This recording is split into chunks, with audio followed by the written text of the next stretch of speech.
Hello and welcome to Truth is Freedom. I'm Dennis Cummins, the pastor of Experience Church. Glad you're here today. And today I have a special guest with us, Nirav Sheth. And not only is he an entrepreneur, a business owner, an immigrant that came here legally, served in the military armed forces, but is also running for public office here for the state of Washington to make a change for good. So welcome today. Thank you for coming on, Nirav. Good morning, everyone. Thank you, Pastor Dennis, for having me here. It's a pleasure. Absolutely. You know, it was amazing on our first time that we met, you'd come to the office. I think immediately we just struck a kindred connection because I do work in Nepal and you've immigrated from northern India, and many of the life experiences that you shared there is dear to my heart.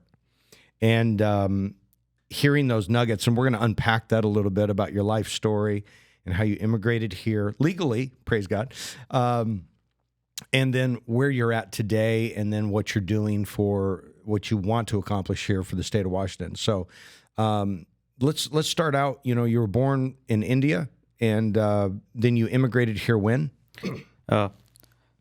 So I was born in 85. I'm right now probably 38 years old. Yeah. I forgot my age. I came here back in 2008. Tomorrow it will be exactly 16 years. I came here legally documented as a student. Okay. And to Florida? To Florida, yes. That was my first destination. I got an admission in college for a bachelor's degree in computer science. And as soon as I landed, I actually I was a victim of a college fraud. I found out that college was a fraud, and not only just took money from me, I was being forced to be homeless. So a lot of people don't understand when somebody comes on a student visa, you have to have cash in hand, right? And then and you're not legally able to work because you have to go to school. So you have to have all of those living expenses to come to America so you can go to school and not have to work and pay your expenses. And so when you turned over your financing to, was it the admissions? Admissions office of college. The person was in charge of all those. He stole about $500,000 from 28 students. Wow. And left us, destitute. And most of them went back to India because they didn't want to stay here. I didn't have a choice. I came from a poor family. Only choice I had was to fight back. So you got here, the college doors shut, you've lost all your money, you've been defrauded as an immigrant coming here, which made you an easy target. And then where'd you go? What did you do at that point? So I had to hire an immigration lawyer and work my way back to the college. And I went back to college in Florida, then also trying to, get my legal status. And I found out that I joined the Marine Corps after that in 2011. It took me 3 years to figure out all that. Okay. It was hustled back and forth from Florida to Massachusetts, South Boston. Wow. So one of my father's friend, he helped me out a lot. Okay. And also guided me to understand the situation and the system here. And also, English is my fourth language, so it was hard. And at that time, I was not fluent in English as today. But in 2011, after all those 3 years of struggle, in 2011, I joined the Marine Corps and stationed in Yuma, Arizona. And I stayed there for almost 4 years. And during that time, I got married, and wife joined the Army in 2014 November. So I was about to get out from the Marine Corps, and she joined the Army. Okay. But in those time in Marine Corps, because of my language skills, I was hired to do some intelligence job in Border Patrol. Okay. Because I was the only one who was speaking different languages. Right.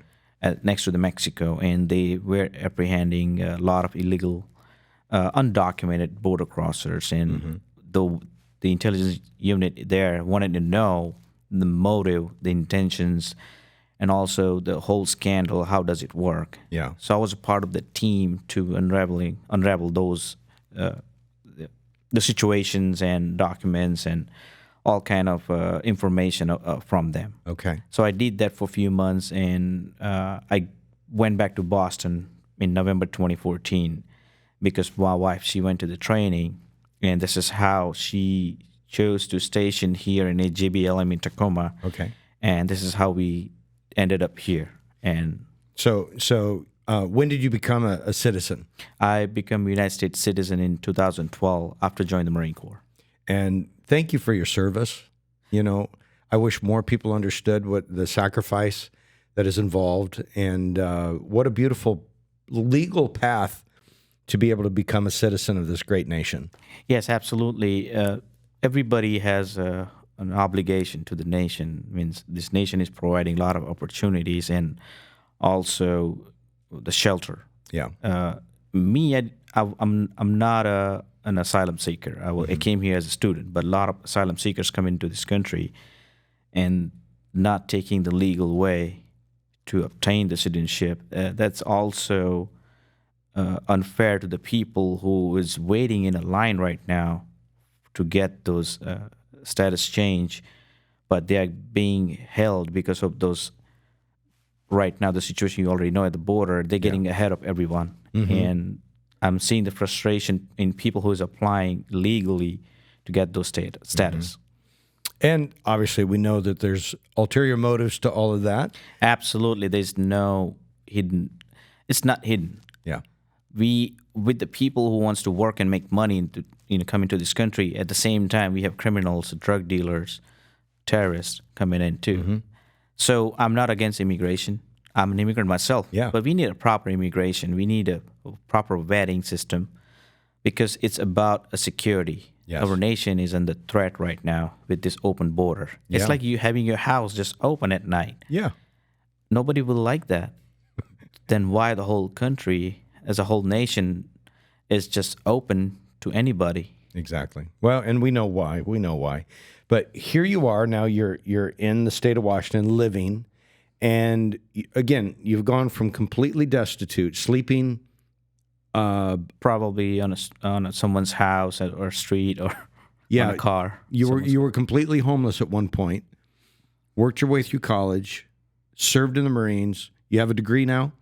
No, I dropped out. Okay. I was seeing that it's making money was more important than going to the college. Thank you very much. I'm not a big proponent of a lot of the four-year schools. It's a gimmick, and it's a way to enslave our future generations in student debt. Why is it? It's the only debt that you can't file bankruptcy on. Isn't that amazing? That's a good thing. And also, I wanted to point out that the college is only. I think Elon Musk said that they only make sure that you showed up on time. You complete some task on time, so your future employees can count on that degree that you showed up on time and you did finish what you were being told. Yeah. So that's only use of a college. Exactly. There's no competency test really at all, and that's why I'm a big believer in the trades. I'm a big believer in entrepreneurship. Yes. Which goes against our current education system. Yeah. And so here you are today, and now you're running 5 businesses as not just a business owner, but an entrepreneur. So walk me through that. Oh, so being a business owner was my second dream job. First was being a police officer, which I did it back in 2017 with Lakewood PD. Unfortunately, I had to resign due to my hearing loss. And also family were forcing me because my hearing loss was not good for the people and also my fellow police safety, officers, a safety issue when I carry a weapon. So I had to resign. But during that time, I had my first business with my partner, who was also in the Lakewood PD. We bought our first Meineke, a car repair center. Wow. It was a big dream to be true. We borrowed some loan from SBA. That's another thing. This country has a lot of platforms. Yes. It's easier to get a business loan. Not today. It's completely different. But back in 2017, it was easy. With some sort of down payment, you can own a business. Yeah. So after leaving the police department, I ran that Meineke Car Care, which is in Des Moines right now. And I was a service advisor, a manager there. And it struck me, why stop with one? Then after that, another opportunity came, an Italian restaurant, and I bought it with one of my family friend. Her name is Janelle. She's my partner. She's also a chef in the restaurant. Okay. We bought an Italian restaurant. That was my second venture. Wow. And my first business partner, Daryl, he sold his stake to me, saying that, Nirav, everything you do in it, so why don't you just have this business? And he moved out in Georgia, and he has his own business, dog kennel. Okay.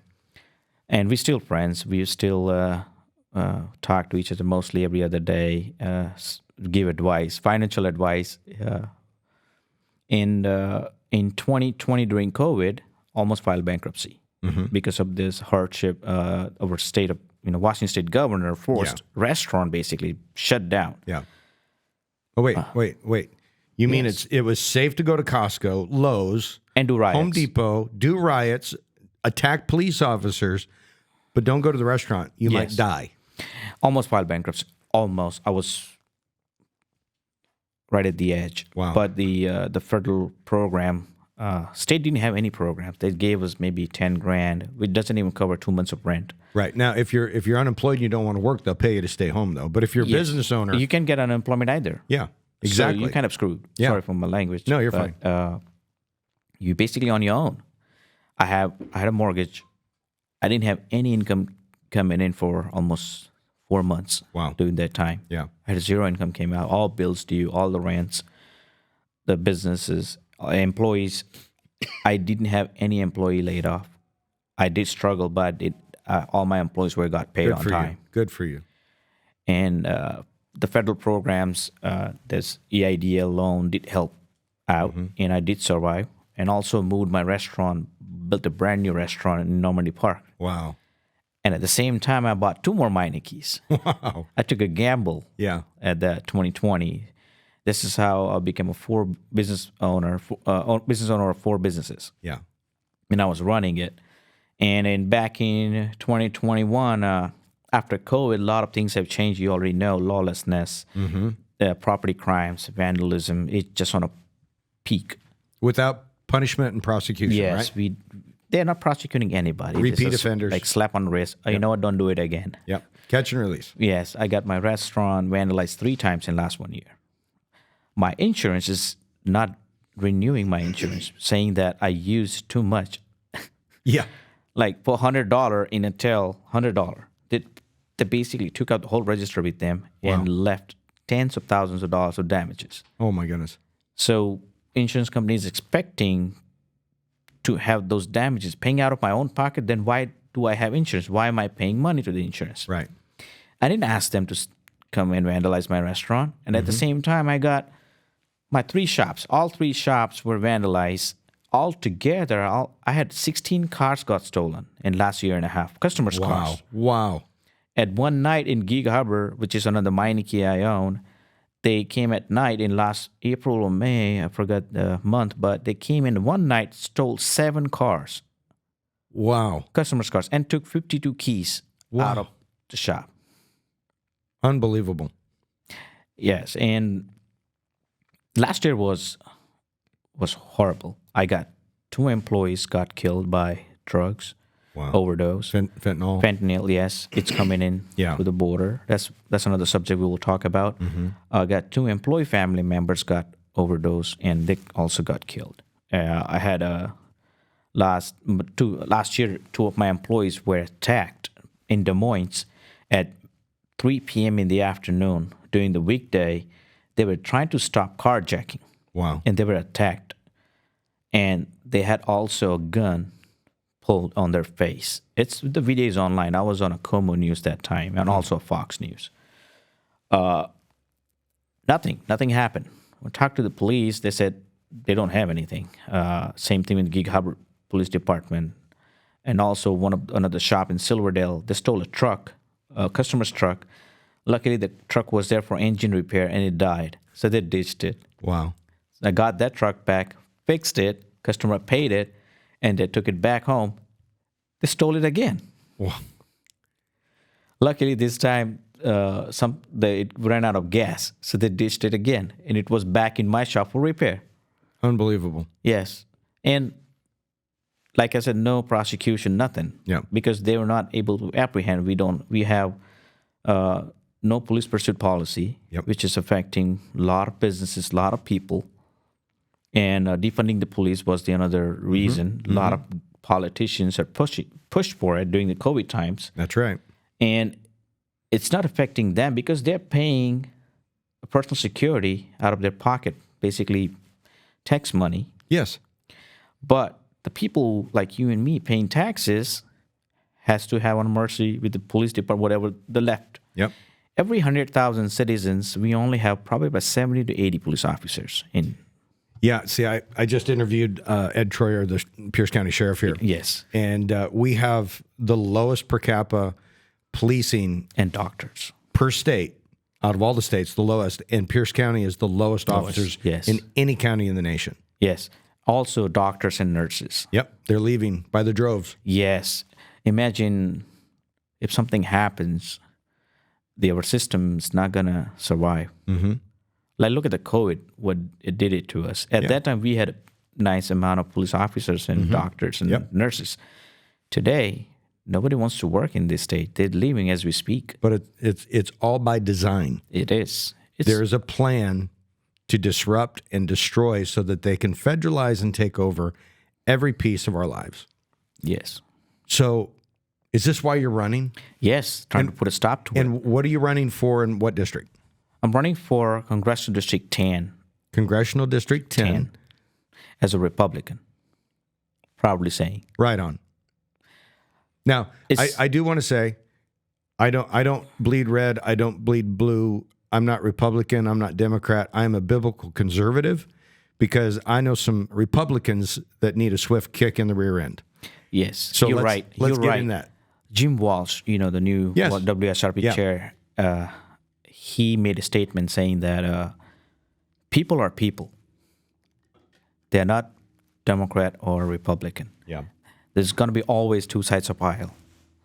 You're going to have 50% people going to believe in you, and 50% is going to not. Mm-hmm. This is why we have a freedom of choice. This is why we call it democracy. And right now it's under attack. And this is why I'm fighting in this state as a Republican, because the values I represent and I want to believe in as a conservative person, it does represent in those, party right now. Yeah. Those policies being pushed from Olympia are not in favor of economy, safety, or growth. Yeah. Those 6 initiatives, if you're aware of those 6 initiatives, those are the first step toward this 2024 election. Mm-hmm.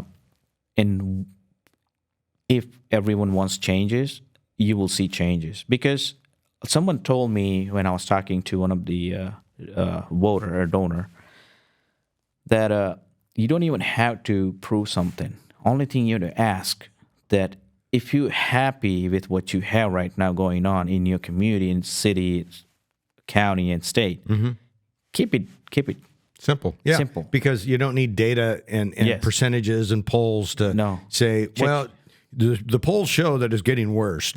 No, we all know it's getting worse. Check your bank balance. Yeah. Check your total when you pay the grocery store. Check your total when you pay for the gas. Yep. These people are going unchecked. Yes. Oh, let me rewind the clock a little bit. Okay, you grew up in India, socialist mindset of a nation or communism, however it. It's more of a not communism, but it's a capitalism. But strong socialism in there too. Strong, okay, but still, it's worked towards a capitalism because and that's why it's starting to prosper in certain areas, right? Yes, certain areas, not all of them. But prior to that, without that capitalistic mindset, not crony capitalism, yes, but true capitalism, free market, you don't want to go back to India and live there. When you immigrated here, when you got to college here, you didn't want to go back. No, I got more opportunity, platform, and support from this nation than back to me. What do you say to the dim-headed, pin-headed, stupid people that want to turn America into a socialist or a communist nation? I'm going to give you a simple example. Myself, I came here with $800 in my pocket, and all of them were stolen, taken away from me. Today, I run a multi-million-dollar company. Yep. For 16 years of span, if I tried to do that back in India, probably it wouldn't be possible. No. So that's the only thing I had to say. Everything is possible in this country. It's still today. This is the beacon of hope. American dream, you guys calls it here. It is true. Let's put $800 into perspective, because today $800 is like a good trip to Costco. But when you came here with $800, what would that have been equal to in India? $800 like in India, probably it's a couple of, actually 4 months of salary of my father. Yeah, and that's everything you had. Yes. It was a borrowed money too. Yeah. So it's even greater than that. Yes. And so, in Nepal, I know that would be an annual income for some families. Yes. An annual income. Yes, you're right. And so when you think about $800 and that's what you had, people in America, we don't connect the dots until you start realizing what you actually lost in your perspective to be devastating. But yet here you are. And we hear all the excuses. We hear AOC and all this other garbage that, we need shoplifting, is good because it helps the hungry moms feed their children. Meanwhile, these people are raiding the Nike stores and the makeup stores and Apple stores. Yes. Oh yeah, you can eat Apple product, right? Apple no, product. Come on, we're not stupid. But here you are running a multi-million-dollar business enterprise because of the giftings that are here in this great country. It's so simple. You work hard and you will be rewarded. Simple. Yeah. If you don't want to work hard, then this is how this system is being manipulated to give you free stuff because they want you to keep doing that. So I want to get into the weeds a little bit because, people say, okay, he's running Republican. He's running for the 10th district. What is this guy's values? Let's talk about fentanyl. Let's talk about the drug crisis that's happening, which is a result of the border, open borders. So what is your perspective on that? It's not even just the southern border. It's northern too. And you will see an article coming out I'm working with Jonathan Cho right now. Okay. That the article for the northern border in our state, it's dangerous situation. You will see it in a couple of weeks, but that's for the future. But it's also coming in from the north, from here in Washington, from northern border. Mm-hmm. I was briefed back in 2017 when I was in PD, Lakewood PD, in training that yes, we have fentanyl. There's a new synthetic drug on the market. They gave us a brief saying that don't touch it. It's so potent because one of the police officers, we didn't know about it, and he touched it, and he was unconscious. Yeah, you got to hit Narcan, all that. Yeah. And it's bad. It's so bad that I got an employee. He quit the job 2 weeks ago, saying that his wife got addicted. We don't have anybody who can take care of our kid. So I had to quit this job. So this drug infestation doesn't just affect small business, it's also affecting families, also put a strain on financial system, and also creates a chaos because it promotes all those vandalism and all those crime in your area. Yeah. Well, and they've changed the laws. They've raised the age limits to certain crimes, and of course Blake's law, I believe it is. They raised the amount of drugs you can have and not be charged with a felony. So now we have teenagers running around as mules because basically they have immunity. Yes, and they can make money out of it. Yep. It's not the financial stability you want to looking for as a teenager. Like we talk about trade school, we need those kind of programs in the school so kids can learn how to be a plumber, electrician, or carpenter, or in construction. Not this that they're being used as a mule to run around the drugs. Yep, because they're being exploited. Let's talk another aspect of exploitation because your background coming from India. I know you respect, obviously religions, other religions. What is your perspective of the indoctrination of our kids in I call it the LGBTQ cult, the state religion that is being thrust on our children? What is your perspective of that? How do you view that? So I said first, freedom of choice. This is what this country stands for, democracy. Everything is good as long as you leave the kids alone. So are you saying, excuse me, two consenting adults, whatever they do in their house or room, it's their personal choice. If they want to go have surgery and cut off their manhood, after 18, it's up to them. their choice. Who needs to learn 2 + 2 is 4? Yeah. Like age of 6, they don't need to know all this. So keep it out of the schools. Is that what you're saying? Keep it out of school. Yes. Don't mess with the minors. Don't mess with other people's children. Yeah, absolutely. We also need to have. Yes, I agree with that. Kids, my kid, he needs to know how to become successful in a life. They don't need to know police brutality at the age of 6. Right. They don't need to know how to exercise their right as a citizen at the age of 7 or 8. Yeah. They don't need to know how to have anal sex. Yes. In kindergarten. Absolutely not. And that's what they're teaching. They're literally teaching that in the sex ed curriculum. Well, I will take in my the state kid of Washington. to basically do a homeschool if it comes to that. Yeah. Oh, it's that right now. It's happening. I'm seeing a lot of people. Look, I couldn't show in church. I could not show what they show in the kindergarten curriculum in the book that they show. It's an artist drawing, and it shows positions, body organs, everything. I could not show that at my church. I had to do a QR code so that parents could look at it privately. That's how disgusting it is.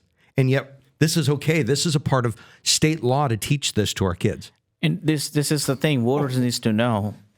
If you're voting for a person who doesn't even care about the country or your own state or county or religion, and you keep selecting those people again and again, and then complain about it that changes are not coming, I think all those voters needs to know that I think it's time for a change. This is what I'm saying. Yeah. It's time for a change. You're saying all this. Everybody's keep complaining that, oh, this is not right. This is not, in the right direction.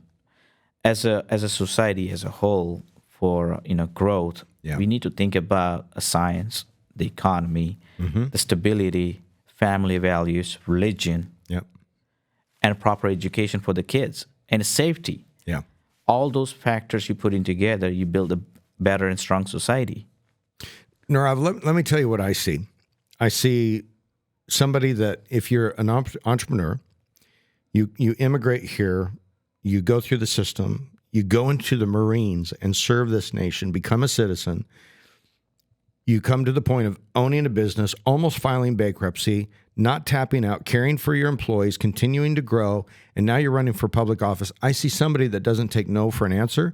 I see somebody that is willing to fight and not turn over or become an institutionalized politician. Absolutely. And so, my charge to you is I will hold you accountable to those values. You can. And right? But as a Marine, the values, one of the generals said that when you take an oath to protect this nation, you have a moral obligation to do what's right. Yep. And it's not just for while in the military, even after that, even before that. We need to teach all those values in a school. This is how you build a strong society. Yeah. Right now, society is crumbling because those values are going away. Our democracy is under siege right now. So we need to stop it. And this is why I'm running.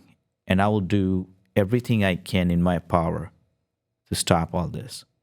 Good. And that's not just a promise, that's my oath. Yep. Well, good.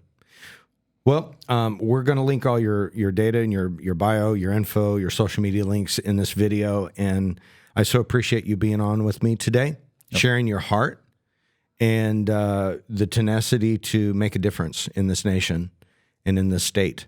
I love the state of Washington. There's a lot of other churches, a lot of other states that it would be easier to pastor in, but I love this state. This state is beautiful. And I'm not rolling over, and I'm glad you're not either. Yeah, I'm fighting back. I don't have a choice, and I don't want a choice either. This is my home. I'm going to protect it, and I will do it till my last breath. Right on. Yep. Thank you. And God bless America. God bless America. Well, thank you, guys. Thank you for being a part of Truth is Freedom. And if you want to know more about Nirav, just go ahead and go into the bio, the info, and you can connect with him there. And so thank you so much. Let's like, share, subscribe, get this information out, because we've got to take back our country. And it's about the morals. The morals are everything that everything else rests on. So it's important. So thank you, and God bless.